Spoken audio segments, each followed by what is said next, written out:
हाँ तो दोस्तों, कैसी चल रही है पढ़ाई आप लोगों की? चलो, आई होप अच्छी चल रही होगी, है ना। तो आप लोगों के लिए मैराथन क्लास हम डालते जा रहे हैं, मैथ की, फिजिक्स की और हिंदी को भी लेके आएंगे, ठीक है। जितना हो सकेगा हम सबको लेके आएंगे एक एक करके, और जितना हो सकता है कवर उतना हम कवर कर रहे हैं, ठीक है। लेकिन ये वीडियो जो आप लोग देख रहे हो, ये बहुत हेल्पफुल वीडियो है आप लोगों के लिए। जितने भी एग्जाम में क्वेश्चन आए हुए हैं, पूरे क्वेश्चन आप लोग लिए गए हैं, और जितने क्वेश्चन आप लोगों के बन सकते हैं। इसमें क्या सिंपल क्वेश्चन भी है और थोड़े से घुमाने वाले क्वेश्चन भी, जो एग्जाम में बार बार पूछते हैं आप लोगों से, ठीक है। तो आशा करते हैं कि आप लोगों की पढ़ाई अच्छी चल रही है, और इन वीडियो को भी आप देखते जाइए ताकि आप लोगों को कुछ हेल्प मिल जाए, है ना। तो चलिए देरी न करते क्लास को स्टार्ट करते हैं। अगर आप चैनल पर पहली बार हो, चैनल को सब्सक्राइब जरूर कर लीजिए, ठीक है, क्योंकि हम पूरे 45 दिन पढ़ने वाले हैं बहुत अच्छे तरीके से। चलिए, तो यूनिट 15 हमारी फिजिक्स की चल रही है, इसको हम क्या कर रहे हैं, आगे और बढ़ाते हुए इसको करते हैं स्टार्ट, ठीक है। चलिए, तो आज का पहला क्वेश्चन है, आंसर आपको ही बताना है, ठीक है, अपने मन से, और फिर हम बताएंगे, ठीक है। तो दूरी और विस्थापन में क्या अंतर है? क्लास थोड़ी फास्ट रहेगी क्योंकि रिवीजन क्लास है, टाइम बहुत कम है, हमें और क्लास भी लेके आनी है, हर सब्जेक्ट की लेके आनी है, तो थोड़ा सा जल्दी हम इसको खत्म करने वाले हैं ना। तो अब 50 क्वेश्चन लेके आते हैं हर क्लास में, ठीक है। चलिए, तो आज के 50 क्वेश्चन शुरू करते हैं। पहला क्वेश्चन है, दूरी और विस्थापन में क्या अंतर होता है? दूरी और विस्थापन में क्या अंतर होता है, पहले ही पढ़ चुके हैं, फिर ऑप्शन देख लीजिए आप लोग। दूरी एक सदिश राशि है, जबकि विस्थापन एक अदिश राशि है, या दूरी अदिश है, विस्थापन सदिश है, या दोनों अदिश है, या दोनों सदिश है। तो आपको सबको पता है कि भाई जो दूरी होती है वो कैसी राशि होती है, अदिश राशि होती है, इसमें दिशा नहीं होती। इसमें जितनी भी आपको पथ की दूरी आप तय कर रहे हो वो क्या है, दूरी है, और विस्थापन में क्या है, दिशा होती है, ठीक है। तो विस्थापन हमारा क्या है, सदिश राशि है, दूरी हमारी क्या है, अदिश। Option number B is the correct answer, ठीक है। चलिए अगला क्वेश्चन देखते हैं, गति क्या होती है? गति क्या होती है भैया, आप लोग बताइए। किसी वस्तु की समय के साथ स्थिति में परिवर्तन की दर होती है, या किसी वस्तु की समय के साथ स्थिति में परिवर्तन होता है, या किसी वस्तु की दिशा में परिवर्तन, या किसी वस्तु का द्रव्यमान। तो जो गति होती है वो क्या होती है, किसी वस्तु की स्थिति समय के साथ स्थिति में परिवर्तन की दर होती है, ठीक है। ये आपको ध्यान रखना है, गति, है ना। चलिए अगला क्वेश्चन देखते हैं। अगला क्वेश्चन है, वेग क्या होता है? तो वेग आप जानते हो, चाल और वेग में क्या अंतर होता है? चाल और वेग में सिर्फ दिशा का तो फर्क होता है भाई, दोनों सेम ही होती है ना। तो किसी वस्तु की गति और दिशा, गति और दिशा, ये हमारा क्या है इसका करेक्ट आंसर। वेग क्या होता है, किसी वस्तु की गति और दिशा होता है, ठीक है भाई। चलिए अगला, क्योंकि गति और दिशा दोनों बताता है। त्वरण क्या होता है भाई? त्वरण, त्वरण क्या होता है, गति में परिवर्तन की दर, गति में परिवर्तन की दर हमारा क्या होता है, त्वरण, ठीक है। चलिए अगला क्वेश्चन देखते हैं। न्यूटन, इसमें हमने तीनों नियम लिए हैं, न्यूटन की गति के तीनों नियम। तीनों नियम आपको पता होगा। पहला नियम क्या होता है, इसे हम जड़त्व का नियम बोलते हैं। इसमें क्या होता है, अगर वस्तु पर विरामावस्था में रहेगी वस्तु तो विराम में ही रहेगी, गति में तो गति में रहेगी, जब तक कि उस पर बाह्य बल न लगाया जाए, ठीक है। तो इसका आंसर नंबर हमारा क्या जाएगा, बी हो जाएगा। हमारा गति का पहला नियम होता है, जिसे हम जड़त्व का नियम भी कहते हैं। गति का जो दूसरा नियम होता है वो क्या होता है, बल इक्वल टू एम इंटू ए, यानी द्रव्यमान इंटू त्वरण, ये भी आपको याद रखना है। और गति का तीसरा नियम होता है वो हमारा क्या होता है, क्रिया के बराबर और विपरीत प्रतिक्रिया। प्रतिक्रिया की हमेशा क्या होती है, समान और विपरीत प्रतिक्रिया होती है, बराबर और विपरीत, है ना।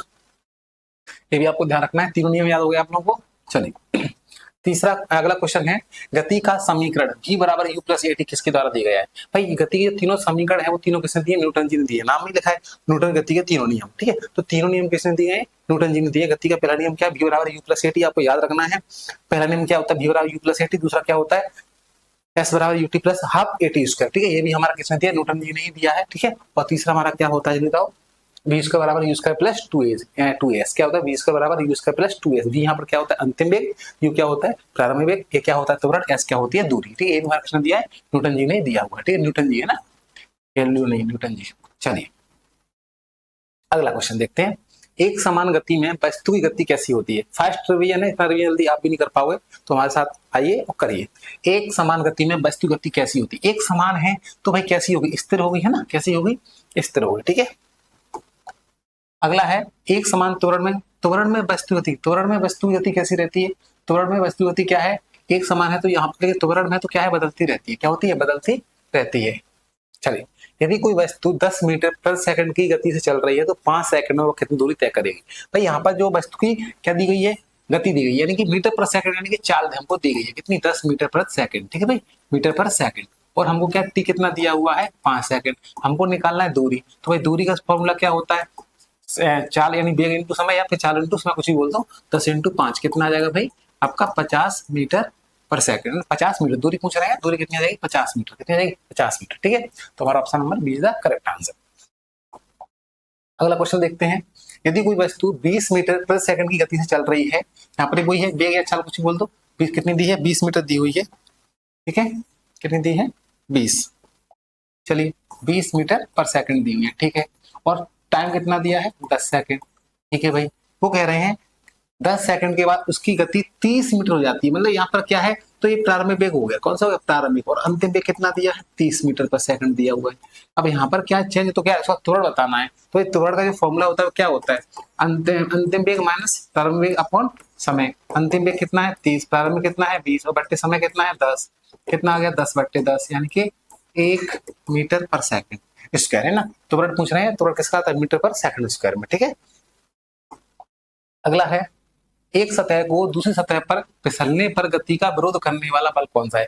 एक सतह पर दूसरी सतह फिसल रही है तो गति का विरोध होता है, किसको होता है घर्षण के कारण, किसको होता है घर्षण के कारण। तो ऑप्शन नंबर क्या सी, घर्षण बल होता है इसमें, ठीक है। फिसल रही है ना, फिसलने पर क्या होता है घर्षण बल, यानी सर्पी घर्षण। सर्पिल घर्षण सदैव होती है, विलयन घर्षण से कम होता है, विलयन घर्षण से अधिक होता है, विलयन घर्षण से समान होता है, स्थिर घर्षण से अधिक होता है। तो भाई सर्पी घर्षण जो होता है वो विलयन घर्षण से क्या होता है, इससे तो अधिक ही होता है। सबसे कम कौन सा होता है, बेलन घर्षण बोलो या फिर लोटने घर्षण बोलो, है ना, इससे तो ज्यादा ही होता है सर्पी घर्षण। सबसे कम कौन होता है, बेलन घर्षण, ठीक है। अगला है, एक लोलक की लंबाई अवधि किस प्रकार करती है, लोलक की लंबाई पर, चलो ये तो ऑप्शन कर लेते हैं इसको, तो कुछ खास नहीं था। हमारी हथेलियों को रगड़ना उदाहरण है, हमारी हथेलियों को हम रगड़ रहे हैं तो कौन सा होगा, सर्पी घर्षण, कौन सा होगा सर्पी घर्षण हुआ, है ना, रखेंगे तो बेलन घर्षण, ठीक है। चलिए, घर्षण से नुकसान क्या है, भाई घर्षण से नुकसान बहुत सारा होता है कि इसके कारण टूट फूट भी होती है, जो हमारे मशीन होती है, कल पुर्जे होते हैं, उनमें क्या टूट फूट बहुत होती है, क्योंकि जब वो चलते हैं तो वो बहुत घिसते है ना, तो टूट भी जाते हैं, आपने देखा होगा, ठीक है। ऊर्जा की बहुत बर्बादी होती है, बर्बादी कैसे होती है, जब वो गर्म होते हैं, जब घिसते हैं तो गर्म भी होते हैं, तो इसमें ऊर्जा भी निकलती है, हानि होती है, उसमें होती है ना, उपरोक्त सभी, यानी कि सब सही है इसमें, ठीक है। अगला क्वेश्चन देखते हैं, घर्षण बल व सतह, सतह के खुरदरापन के साथ क्या होता है, बढ़ता है कम होता है क्या होता है। तो ये तो अगर सतह खुरदरी हो रही है तो घर्षण बढ़ेगा, घर्षण कम नहीं होगा। घर्षण अगर कम करना है तो फिर आपको चिकना, स्नेहा के या फिर ग्रीस कुछ भी आपको यूज करना पड़ेगा, ठीक है। तो यहाँ पर बढ़ने, खुरदरापन हो रहा है मतलब खुरखुरी हो रही है भाई आपकी सतह, है ना, तो ये क्या होगा, बढ़ने से बढ़ता है, खुरदरापन बढ़ेगा तो फिर बढ़ता है, ठीक है। अगला क्वेश्चन देखते हैं, यदि दूरी समय ग्राफ एक वक्र है तो वस्तु कैसी हुई। दूरी समय ग्राफ जो वक्र है, अगर देखो अगर ये सीधी रेखा होती तो इस तरह होता, वक्र है, वक्र मतलब कर्व है, तो यानी चर चाल से चल रही है, यानी कि वो बदलती रह रही है, चर चाल से चल रही है। Option number C is the correct answer.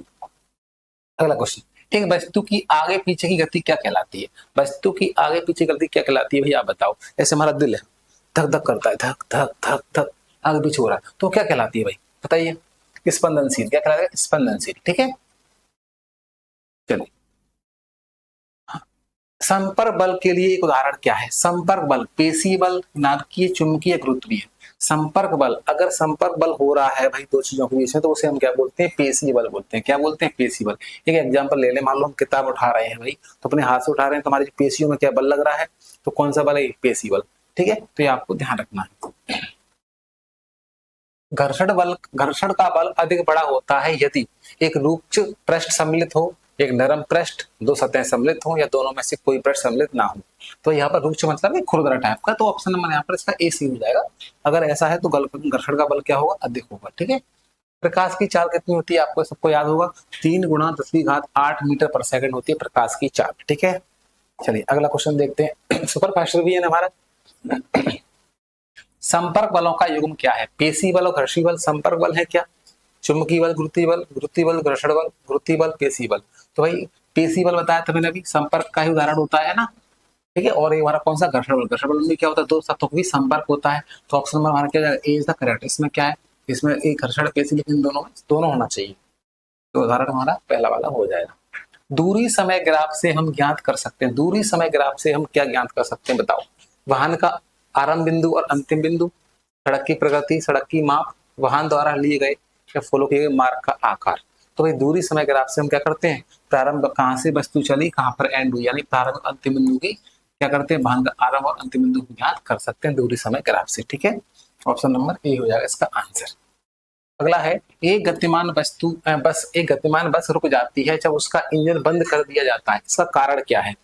तो बस पर लगने वाला गुरुत्वीय बल है क्या, उसके कारण बस इंजन बंद हो जाता है तो रुक जाती है बस, ठीक है। बस पर लगने वाला असंतुलित आंतरिक बल, इसके कारण बस रुक जाती है, या फिर टायर पर और सड़क के बीच लगने वाला घर्षण बल, या फिर बस पर लगने वाला संतुलित आंतरिक बल। भाई बताओ, जब हम ब्रेक लगाते हैं तो क्यों रुकती है, क्योंकि ब्रेक के कारण क्या होता है, टायरों के बीच में क्या होता है, घर्षण हो जाता है। तो यहाँ पर जब टायर है और सड़क है उनके बीच में क्या होता है, घर्षण होता है। तो जब इंजन बंद हो गया है तो भाई अब धीरे धीरे क्या घर्षण, धीरे धीरे घर्षण से चल रही थी बस, तो अब इंजन से जिसमें बल तो लग नहीं रहा, तो धीरे धीरे क्या हुई, वो रुक जाएगी, है ना। तो टायर और सड़क के बीच जो घर्षण होता है ना, उसके कारण वस्तु क्या हो जाती है, बस क्या हो जाती है, रुक जाती है, ठीक है। निम्न में से किस में घर्षण हानिकारक है? घर्षण हानिकारक कहाँ होता है? मशीन के चलते हुए हिस्सों में, या सड़क पर चलना, वाहन को रोकने के लिए ब्रेक लगाना, या कागज पर कलम द्वारा लिखना। भाई अगर घर्षण नहीं होगा तो हम कागज से कलम पर लिख ही नहीं पाएंगे। कागज और पेन के बीच में घर्षण नहीं हुआ तो फिसल जाएगा, लिख नहीं पाएंगे। वाहन को रोकने के लिए ब्रेक लगाएंगे, अब ब्रेक अगर नहीं लगी, मान लो घर्षण ही नहीं हुआ, तो फिर ब्रेक लगी नहीं पाएंगे। कभी देखा ब्रेक फेल हो जाते हैं, बोलते हैं मतलब वो घर्षण बिल्कुल शून्य हो जाता है, वहाँ घर्षण नहीं होता तो फिर ब्रेक फेल हो जाती है, इसको बोलते हैं। और सड़क पर चलना, अब घर्षण नहीं है तो हम चल नहीं पाएंगे, फिसल जाएंगे। देखा लोग फिसल जाते हैं, गिर जाते हैं कीचड़ में, क्योंकि वहां पर चिकना आ जाता है, मिट्टी आ गई, कीचड़ आ गई, तो हम लोग फिसल जाते हैं, घर्षण नहीं हो पाता, घर्षण शून्य हो जाता है, ठीक है। मशीन के चलते पुर्जों में, मशीन में चलते तो क्या, मशीनों भी जो कलपुर्जे होते हैं वो घिसते रहते हैं जब चलती है मशीन, ठीक है, चलते हैं जब पिस्टल्स वगैरह चलते हैं तो उसमें हानि होती है, तो ये हानिकारक है। ये सब तो फायदेमंद है ना भाई, चाहे अगर चलेंगे नहीं तो फिर चलेंगे कैसे, मतलब घर्षण नहीं हो चलेंगे कैसे। तो हानिकारक किसमें है, मशीन के कलपुर्जों में। एक सतह पर चलती हुई गेंद किसका उदाहरण है? एक सड़क पर चलती हुई गेंद, अब गेंद चलती कहाँ, गेंद तो लुढ़कती है भाई, तो कौन सा हुआ, लोटने, है ना, या बेलन घर्षण। लोटने क्या, बेलन घर्षण, एक ही नाम है, दोनों को एक ही चीज बोलते हैं, लोटने की बोलते हैं, बेलन घर्षण बोलते हैं। निम्न में से किस एक में घर्षण अलाभकारी है? तो पढ़ चुके अभी हमने, चलते पुर्जों में क्या है, अलाभकारी, चलने में, ब्रेक लगाने में तो, लिखने में तो भाई लाभदायक है, इसके बिना तो फिर हम कर ही नहीं पाए। निम्न में से कौन घर्षण न्यूनतम करता है? कौन इसमें घर्षण को कम करता है? पृष्ठ के बीच पहियों का उपयोग कर दें, बिल्कुल। अगर हम पृष्ठ, तो पृष्ठ के बीच में पहियों का उपयोग कर देते हैं, आपने देखा हो वेयरिंग्स होती हैं ना, छर्रे होते हैं, आपने देखा हो, तो उनमें क्या लगा देते हैं, उससे क्या हुआ, चलने में आसानी होती है। तो अगर हमने पहिए लगा दें तो हम लोग, कभी देखा बच्चों को पहिए लगा के जब चलते हैं वो लोग, स्कैटर बोलते हैं, क्या बोलते हैं इसको, है ना। तो पृष्ठ के बीच पहियों का उपयोग कर देंगे ना अगर हम, तो इससे क्या हुआ, घर्षण कम हो जाता है, ठीक है। ये भी आपको ध्यान रखना है। घोड़े द्वारा ले जाई गई एक घोड़ा गाड़ी उदाहरण है। घोड़ा गाड़ी को कभी घोड़ा खींचता है, घोड़ा गाड़ी को घोड़ा खींचता है तो क्या लगा रहा है भाई, वो लगा रहा है शारीरिक, अपने शरीर का बल लगा रहा है, यानी शारीरिक बल होता है इसमें, ठीक है। चलिए अगला देखते हैं। यदि पृथ्वी की त्रिज्या 1 सेंटीमीटर सिकुड़ जाए और इसका द्रव्यमान वही रहे तो पृथ्वी तल पर गुरुत्वीय त्वरण क्या होगा? गुरुत्वीय त्वरण क्या होना चाहिए भाई, ये बताओ। कि गुरुत्वीय त्वरण का फॉर्मूला क्या होता है? जी बराबर GM अपॉन आर स्क्वायर होता है, होता है, ये गुरुत्वीय त्वरण होता है। अब हम कह रहे हैं त्रिज्या सिकुड़ जाए, त्रिज्या कम हो रही है, त्रिज्या अगर कम हो रही है तो त्वरण क्या होगा, बढ़ेगा। त्वरण क्या होगा, बढ़ेगा। तो सिंपल सी बात है, बढ़ जाता है, क्योंकि व्युत्क्रमणपाती है ना, जी क्या है, जी व्युत्क्रमणपाती है किसके, 1 अपॉन आर स्क्वायर। ये घटेगा तो ये बढ़ेगा, त्रिज्या सिकुड़ रही है यानी कम हो रही है तो क्या होगा, त्वरण बढ़ जाएगा, ठीक है। निम्न में से कौन सबसे कम है? सबसे कम बताया था मैंने, लोटनी घर्षण यानी बेलन घर्षण सबसे कम होता है, ठीक है। उससे ज्यादा फिर सीमांत घर्षण, उससे ज्यादा फिर स्थैतिक घर्षण, है ना, ध्यान रखना, ठीक है। सबसे ज्यादा स्थैतिक, फिर सीमांत, फिर लोटनी, सबसे कम होता है, ठीक है। घर्षण निर्भर करता है पदार्थ की प्रकृति पर, पृष्ठ की प्रकृति पर, पृष्ठ के आयतन पर, वायुमंडल दाब, पदार्थ की नहीं, पृष्ठ की प्रकृति। पृष्ठ कैसे हैं? पृष्ठ हमारे खुरदरे हैं, चिकने हैं, इस पर डिपेंड करता है। चिकने हैं तो घर्षण कम होगा, खुरदरे हैं, चिकने खुरदरे हैं तो घर्षण ज्यादा होगा, ठीक है। पृष्ठ की प्रकृति पर निर्भर करता है। घर्षण, ये सब क्वेश्चन आए हुए एग्जाम में भाई, ठीक है, अच्छे क्वेश्चन है, और इससे आपको बेस भी अच्छा हो जाएगा और प्रैक्टिस भी हो जाएगी, दोनों काम अच्छे से हो जाएंगे। घर्षण बल निम्न के बढ़ने के साथ बढ़ता है। घर्षण बल सतह के चिकने होने से बढ़ता है? नहीं, कम होता है। सतह खुरदरे से बढ़ता है? बिल्कुल। दो पिंडों में दूरी से नहीं, सतह के खुरदरे से बढ़ता है। सतह के खुरदरेपन से क्या होता है, घर्षण बढ़ जाता है। सतह खुरदरी है तो घर्षण ज्यादा हो, चिकने है तो कम हो, ठीक है। अगला क्वेश्चन देखते हैं। शरीर तभी संचालन कर सके जब घर्षण लगाए गए बल के बराबर हो, लगाए बल के कम हो, लगाए बल से अधिक हो, या फिर शून्य हो। लगाए गए बल से कम हो, लगाए बल से क्या हो, कम होना चाहिए ना, तो ऑप्शन नंबर बी हो जाएगा हमारा, ठीक है। घर्षण बल कम होना चाहिए तभी तो हम चल पाएंगे, ज्यादा होगा तो हम फिसल जाएंगे। चलिए, इसका प्रयोग करके घर्षण को कम किया जा सकता है। तेल, ग्रीस, पाउडर सब लगा के, उपरोक्त सभी, सबसे क्या होगा, घर्षण कम हो, क्योंकि इसे लगाने से चिकनापन आ जाएगा सर, ठीक है।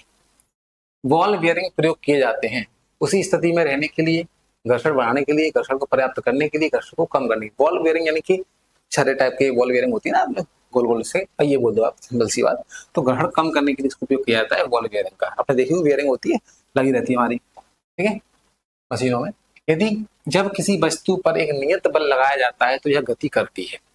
नियत बल लगाएंगे गति गति गति एक समान चाल से, एक समान वेग से, एक समान संवेग से, एक समान त्वरण से। अगर नियत बल लगा रहे हो, बल बराबर क्या होता है m इंटू है, तो एक समान त्वरण से गति करेगी वस्तु हमारी, ठीक है।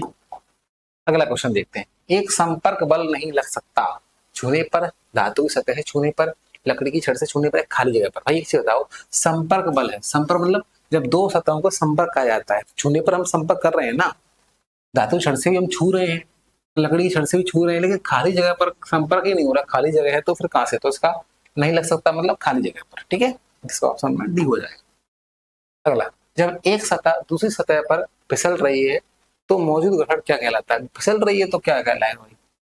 लोटनी, स्थैतिक, गतिक या उपरोक्त में से कोई नहीं? इसमें से तो कोई नहीं होगा, क्योंकि वो होता है हमारा क्या, सर्पी घर्षण। क्या होता है? सर्पी घर्षण होता है, ठीक है, फिसलने में। चलिए अगला है, घर्षण बल सीधे समानुपाती होता है किसके? भार के, क्षेत्रफल के, गतिमान वस्तु के सभी कारकों पर, आकार पर। घर्षण बल भार पर डिपेंड करता है, क्षेत्रफल पर करता है, आकार पर, यानी कि सभी पे करता है, ठीक है। अगला क्वेश्चन, कार के टायर के फिसलने में, घिसने में कौन सा बल उत्तरदायी है? कार के टायर है वो घिस रहे हैं तो कौन सा बल है? भाई सबको पता है, घर्षण के कारण क्या, टायर हमारे घिस जाते हैं, आपने देखा है टायर चेंज करने पड़ते हैं, तो टायर और सड़क के बीच में क्या होता है? घर्षण होता है। दूरी सदैव होती है, कैसी होती है भाई? दो बिंदुओं के मध्य की न्यूनतम दूरी, लंबाई समय का गुणा, या वस्तु द्वारा तय दो बिंदुओं के मध्य पथ की लंबाई। वस्तु ने कितना पथ तय किया भाई, उस पथ की क्या होती है? दूरी, लंबाई होती है, कैसे भी घूम के आए, ठीक है। तो option number D is the correct answer. अगला क्वेश्चन देखते हैं 47, लोटनी घर्षण हमेशा में से अधिक होता है।